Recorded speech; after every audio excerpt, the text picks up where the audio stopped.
Thank you. Thank you so much. Welcome to the Neurosurgical Case Room. We are going to conclude the endoscopic third ventriculostomy today, inshallah ta'ala, and so that from the next week, we can move on to the other ventricular approaches. Now, I'm hoping that all of you have gone through yesterday's session very quickly so that we don't have to invest time here. I am moving directly to the straightforward stuff today.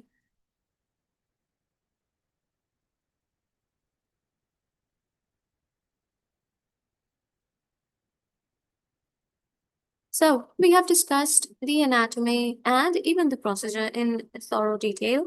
So I'm only going to cover the indications, the contraindications, and the actual surgical steps today.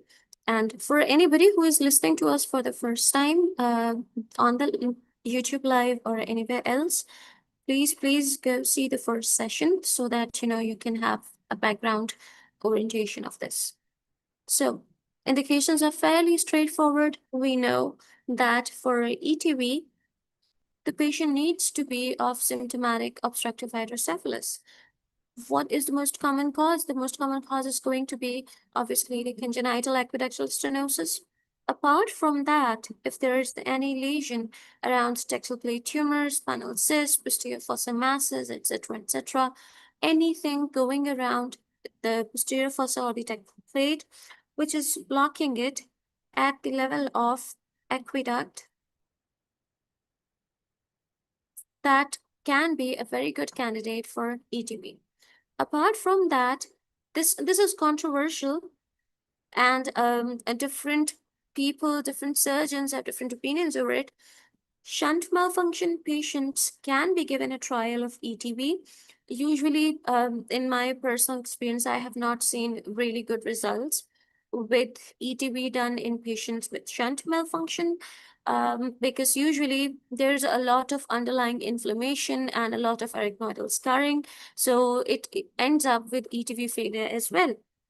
But this is a controversial domain and it is still placed under indications. If a patient is with shunt malfunction, there's some obstructive component, you can give them a trial of ETV. Apart from that, if you have posterior fossa developmental anomalies, especially like Dandy Walker malformation or Dandy Walker variant or Blake spout cyst, anything which is causing a variation in the posterior fossa, and the outflow is blocked, in that situation, you can also give the trial of ETV. We move on. So we know symptomatic obstructive hydrocephalus is a given. Apart from that, we do need patent subarachnoid spaces with adequate space between the clivus and the brainstem.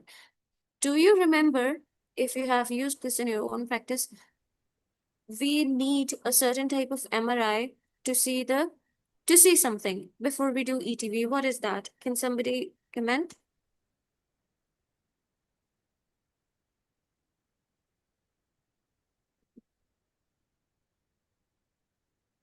Anybody? Is it the membrane of Lilliquist? Yeah, membrane of Lilliquist, but there is something in the MRI that we want to see. We want to see on the sagittal section, T2 weighted images, whether there is The patterns of the prepontine cistern. Yes, and whether there is adequate prepontine cistern. You can also choose to get cis MRI. The setup that I have worked in, we did not have it. So we relied on T2 sagittal section MRI images to assess the prepontine cistern. What you want to see is patent subarachnoid space and adequate space between clivus and brainstem. Apart from that, if the floor of the third ventricle is tender bowed, that also includes that this is most likely going to be a successful ETV. Let me move to the next slide.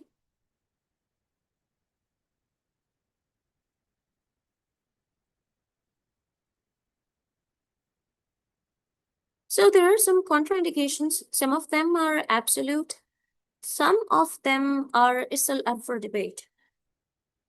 For example, communicating hydrocephalus People have different authors, different surgeons have different opinions about this. Some people consider this a relative contraindication.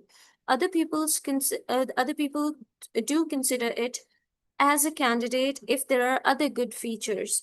So, for example, in a patient with tuberculous meningitis who now has hydrocephalus, there is active research going on as to how efficacious ETV can be in these patients. Active infection is still a contraindication. Active intraventricular hemorrhage is going to be a contraindication because once you put in the scope, it's going to be all blood and you're not going to be able to see anything. So that, the chances of error are a lot more than in a normal subject. Apart from that, distorted anatomy. And obviously, the biggest reason of distorted anatomy in this situation would be a meningitic or any other inflammatory process which has, distorted the third ventricular floor. And then we have the ETV Success Score. Are you all familiar with this?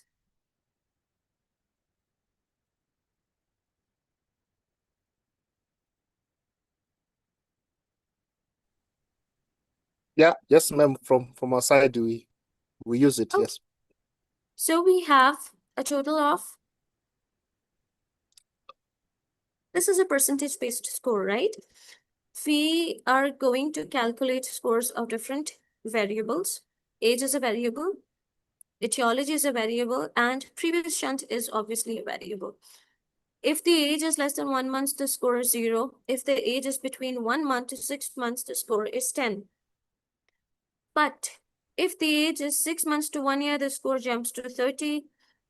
1 year to less than 10 years, it jumps to 40. More than 10 years, jumps to 50. Can somebody explain why is this happening here?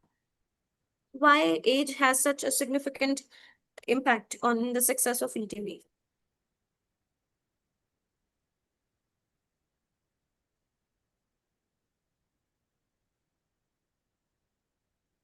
Do we have any volunteers? It's an easy question.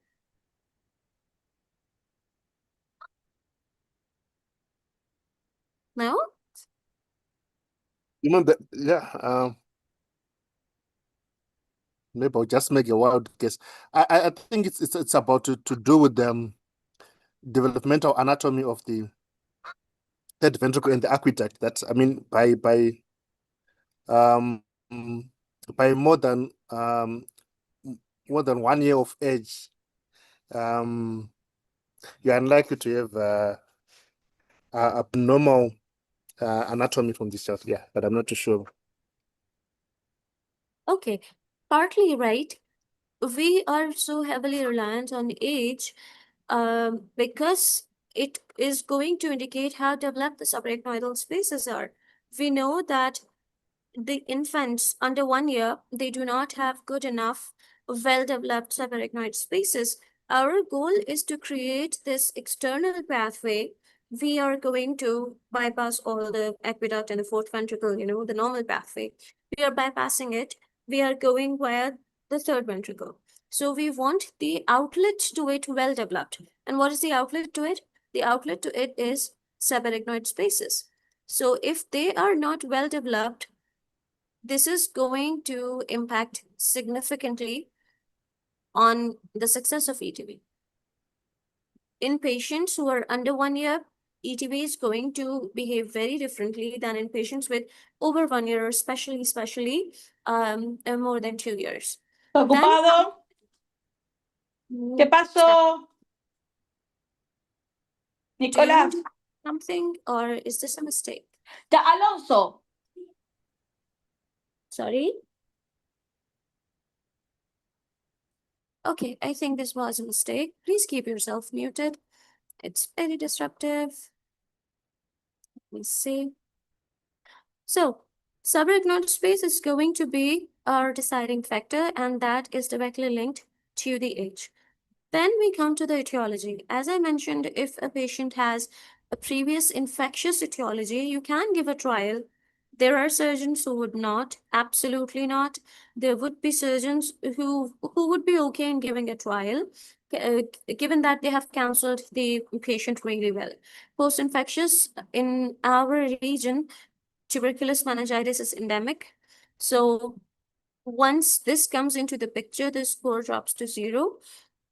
If there is no infectious etiology, there is associated MMC, there is IVH, there's non-tactile brain tumor. By IVH, I mean IVH has already happened, not active intraventricular bleed at present. If there's IVH, you can give a trial. The score is going to be around 20. Non-tactile brain tumors are going to land score around 20. The best score in terms of etiology is going to be obstructive. What do I mean by obstructive? Something is going on around our outlet. Aqueductal stenosis, tactile tumors, anything wrong in the outflow, that is going to land the highest scoring, which is 30 in terms of etiology. And if there is a previous shunt, the score is 0. It does not add anything to it. If there is no previous shunt, the patient gets an added 10 points. So what this means is, this is all percentage. For example, a patient comes to you, I'll give you a case. I'll give you a practice case. We have a 2-year-old kid with, let's see, a pineal cyst that is now causing obstructive hydrocephalus. What is going to be the ETV success score of this patient?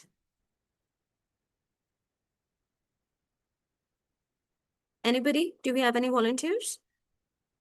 It's easy.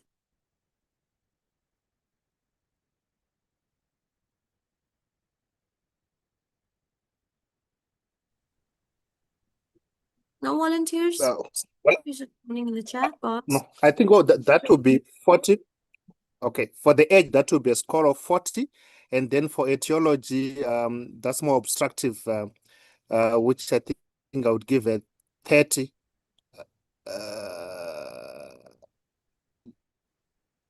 And then I didn't hear any history of a previous shot. So 10. So 10 plus 30 plus 40, that would be an 80% score. That's right. So if there is an 80, if there is a score of 80, this means that this patient has 80% chances of a successful ETV.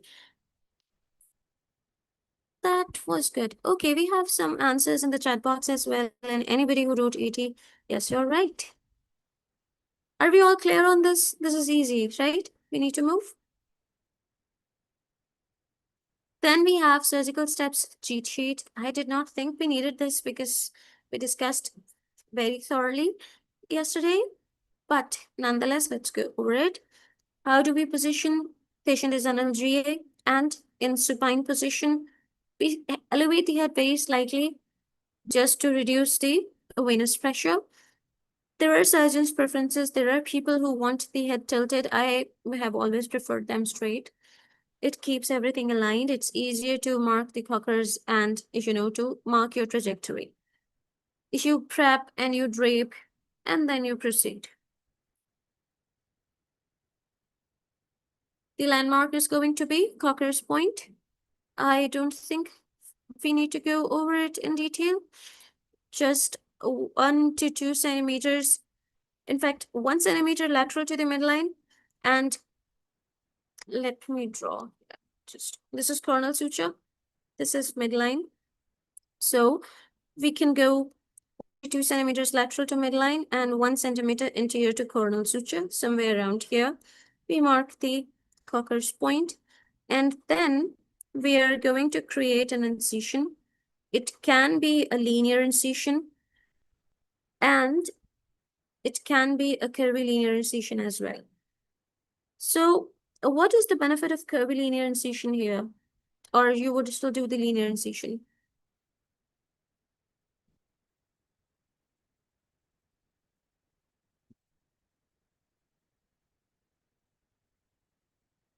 The silences are very long today. For some reason, these are easy questions.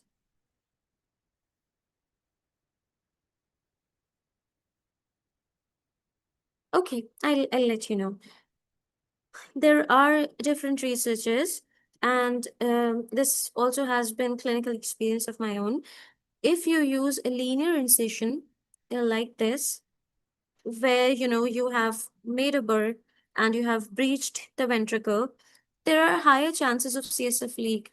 With a curvilinear or a flap-like incision, there are lesser chances of CSF leak. But this is more of a surgeon's preference. Yes, Dr. Amen, less infection is also a reason. If the linear incision is there, it is also associated with higher chances of infection because it is right on top of the craniotomy. Once we have made the incision, we make another incision with the unipolar around the pericranium. We retract it and make a small burr hole. Let me show you a picture.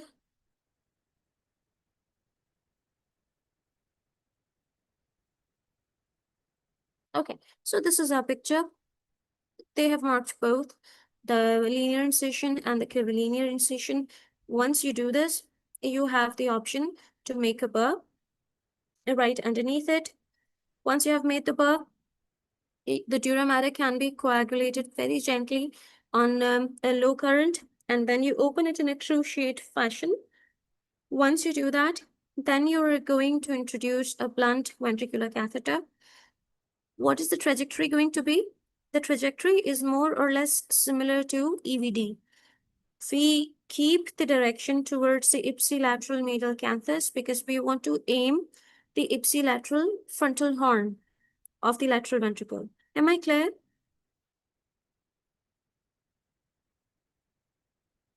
Yes.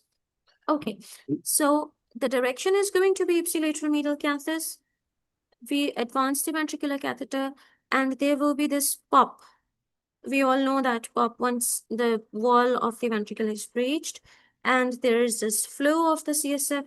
Once there is flow of the CSF, we can now place the neuroendoscope, usually 0 degrees. There are people who use 30 degrees for greater visualization, especially if they're also planning aqueductoplasty, etc., etc. I have, in my personal experience, never seen it done.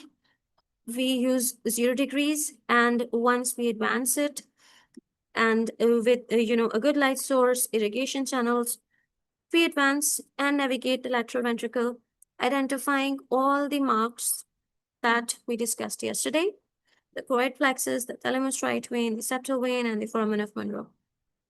Let me see if I have an image. Okay, so this is how the image is going to look like on the image A. Ignore the image B at present. We discussed this yesterday. You are right at the foramen of Monro. On the medial side, we have the septum pellucidum here. This is the choroid plexus. And this is going to be the thalamus right vein. This is the fornix and the foramen of Monro. Our goal is to go through this foramen without injuring the fornix above. Let's see.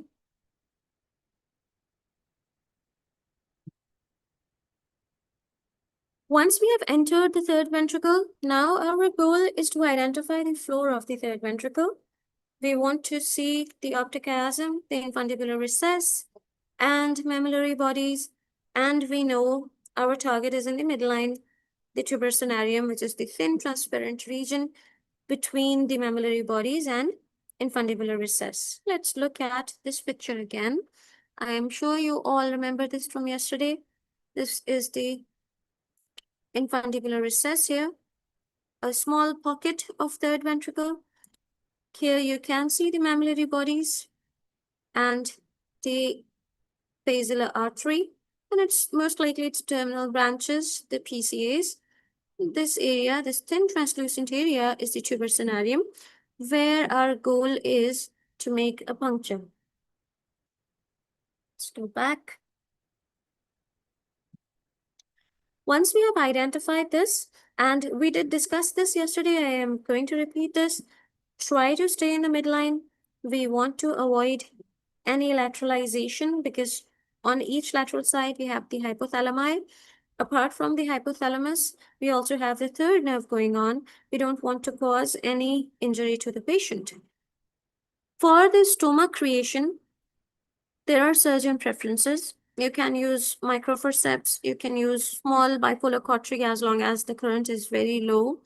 You can also use the tip of the Fogarty catheter, and you make a small puncture in the floor of the third ventricle. Once that small puncture is created, then you introduce a Fogarty balloon inside the stoma and then inflate it with sterile fluid, roughly 4 to 5 ml, I mean, and you inflate it. The goal is to enlarge the stoma so that it does not close again. We have picture.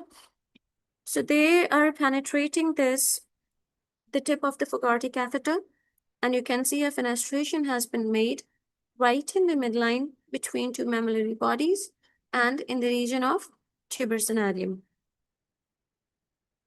Once you have done this, the practice that we have used is to inflate the Fogarty catheter, leave it there for a brief while, and then, take it out to see if there's a flapping motion. There should be a flapping motion around here. We want to be sure that the stoma is patent and there's flow downstream. The next goal is to check under the stoma, which is the subventricular inspection. You want to see if there is an intact lilicust membrane and if it is going to be needed to penetrate. Once you penetrate the lilicust membrane, the telltale sign is you would be able to see the basilar artery completely clearly. It would be naked, and that means you have now entered the prepontine cistern. So now we are closing. How do we close? We irrigate it with finger lactate. Once we have irrigated and ensured there is no minor bleeding even, then you slowly withdraw the scope and you watch for a curtain movement or a flap movement. I am so sorry, I do not have a video of it. There's a certain movement where the flap moves like a valve, and you're sure now that, okay, the stoma is working.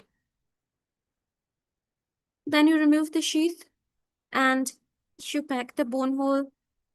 Apart from that, you can just close normally how you close your scalp wounds, etc., etc. There's no big deal. Okay, somebody is asking why irrigation with ringer lactate and not normal saline. This is a very good question. Ringer lactate sort of resembles the CSF composition. Normal saline can be used if you do not have ringer lactate, but ringer lactate has a better composition. Apart from that, what I have personally noticed in these patients is a spike of fever or sometimes chemical meningitis, just because, we used the irrigation fluid. These are some pictures, even though we discussed pictures a lot yesterday and no theory. The first image is of foramen of Monroe. Let me turn on my marker again. You can see the choroid plexus and thalamus-striate vein. You can see the septal vein and the foramen of Monroe, fornix, everything. The second image is the floor of third ventricle. These are the mammillary bodies. Slight shadow of basal artery can be seen here. This region here is the tuber cinereum, and your goal is to be punctured somewhere here. The third image is when the Fogarty is puncturing and making the stoma. And the fourth image is a beautiful, beautiful stoma that has been created. And you can see the arachnoidal membranes under it. Move to the next slide. These are some more images. You can see the PCAs here, the two palm-like branches, terminal branches of the basilar artery, and the stoma has been created. What is interesting is you can see an inflated Fogarty catheter here, which is enlarging the stoma. And now you can see what I meant when I said that these flaps are created. And once the CSF starts moving through these flaps, there is a curtain-like movement. you can see the basilar artery under it very clearly.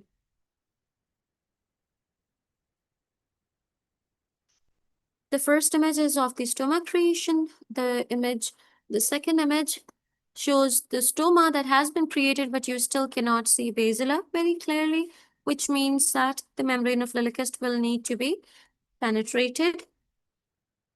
G and H, these two images are going to be there once you move the scope posteriorly and you orient yourself with the posterior floor where it is opening into the aqueduct. G is the stenotic aqueduct, H is the normal aqueduct. So this is a wrap for today. Any questions, any feedback, all of them are welcome. I would advise you to rewatch yesterday's session and then rewatch this one so that, you know, there is a layered understanding of ETV. Do we have any questions?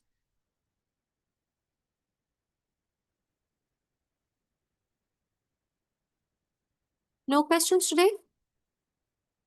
Okay. Thank you so much, everyone. Thank you, Dr. Ikra. Thank you, Okay, ma'am. I have some questions. How do we make sure that we puncture the Lillichust membrane? Dr. Iman, once we puncture the Lillichust membrane, we will be able to visualize basilar artery completely. There will be no arachnoidal layers covering the basilar artery.